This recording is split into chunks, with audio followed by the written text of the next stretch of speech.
డబ్బు, సంతోషం. ఈ రెండిట్లో మనం దేనికి ఇంపార్టెన్స్ ఇస్తున్నాం అనేది ఇప్పుడు తెలుసుకుందాం. డబ్బుంటే మనకి కావాల్సినవన్నీ మనం కొనుక్కోగలం. మన లైఫ్ చాలా సౌకర్యవంతంగా ఉంటుంది. కానీ డబ్బే జీవితం అనుకుంటే మాత్రం మన మనసు ఎప్పటికీ ప్రశాంతంగా ఉండలేదు. మన దగ్గర డబ్బులు లేకపోతే మనం చాలా టెన్షన్‌గా ఉంటాం. అలాగే రేపటి రోజు గురించిన భయం కూడా ఎక్కువగా ఉంటుంది. అది నిజమే. కానీ అదే ఆలోచిస్తూ ఇప్పుడున్న హ్యాపీనెస్‌ని పోగొట్టుకోవాలా? ఒక్కసారి ఆలోచించండి. డబ్బు మనకి గ్యాడ్జెట్స్‌నిస్తుంది. అలాగే బ్రాండెడ్ బట్టలనిస్తుంది. అలాగే సోషల్ స్టేటస్‌నిస్తుంది. అంతేకానీ మనసుకి ఎప్పటికీ కూడా ప్రశాంతతని ఇవ్వలేదు. మన మనసుకి ప్రశాంతత ఎప్పుడొస్తుందో తెలుసా?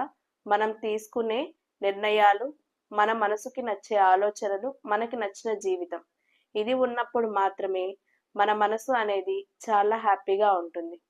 కాబట్టి మనం తెలుసుకోవాల్సిన విషయం ఏంటి అంటే, మన జీవితంలో డబ్బు అనేది చాలా అవసరమైన విషయమే. కానీ కేవలం డబ్బును సంపాదించే ధ్యాసలో పడిపోయి, మన చిన్న చిన్న ఆనందాల్ని మాత్రం ఎప్పటికీ మిస్ అవ్వకూడదు.